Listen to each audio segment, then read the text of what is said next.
Tere kuulama uudiseid stuudios Rohke Debelak. Kliimaministeerium annab teada, et on otsustanud liigutada tuulepargid taastuvenergia kategooriast välja. Otsuse põhjuseks on hinnang, et tuulikute rajamise järel ei taastu vastavas piirkonnas enam suurt midagi sellisel kujul nagu enne arendust. Ametkondade sõnul on tekkinud vajadus täpsustada mõiste taastuv sisu, et see vastaks paremini tegelikule olukorrale ja kuigi tuul ise on taastuv loodusnähtus, ei pruugi sama kehtida keskkonna kohta, kuhu tuulikud paigaldatakse. Muudatus aitab viia terminoloogia paremini kooskõlla praktikaga ning vähendab ka see arusaamatusi avalikkuse ees. Edaspidi käsitletakse tuuleparke uues eraldi kategoorias taastumist välistav energia.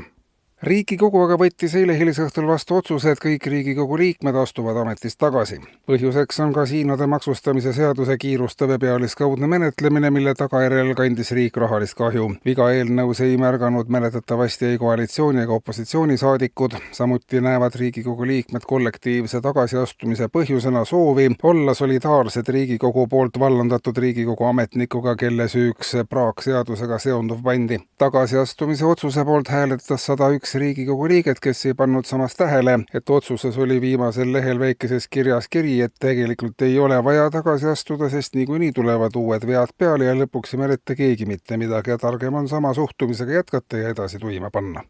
Ja korralduslikku. Seoses kevade algusega kutsub valitsus kõiki inimesi villast viskama, et toetada hooajalist üleminekut ja üldist ühiskondlikku kergendust. Algatuse raames on paigaldatud kogumiskastid Tallinna Raekoja platsile ja Toompea lossi ette, kuhu on oodatud nii villased rõivaesemed nagu käpikud, sõllid, kindad, karupüksid, mütsid. Hinnatakse, et kui piisavalt villast visata, siis aitab see muuta ühiskondlikku suhtlust läbipaistvamaks ja vähendada liigset koormust nii inimestele kui ka keskkonnale. Valitsus ise on villast visanud aastaringselt, mistõttu nähakse kodanike kaasamist ka loogilise jätkuna.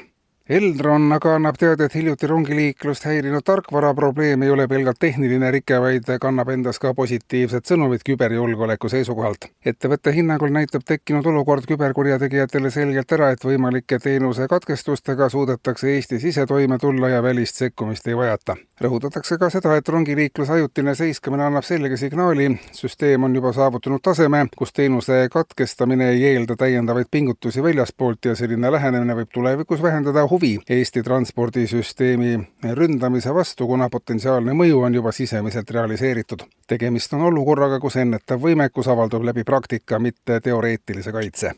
Ja lõpetuseks läheneb karjalaskepäev ning Regionaal- ja Põllumajandusministeerium teatab, et on teinud ettepaneku karjalaskepäeva tähistamiseks iga kuu teisel kolmapäeval. Senine karjalaskepäeva esinemine vaid kord aastas ei rahulda karjakasvatajaid enam, sest vajadus oma loomakari maha lasta esineb oluliselt sagedamini. Kui karjalaskepäev on aga 2 korda kuus, siis esialgsete prognooside kohaselt annab see loomakasvatajatele laiemalt kindlama jalgealuse.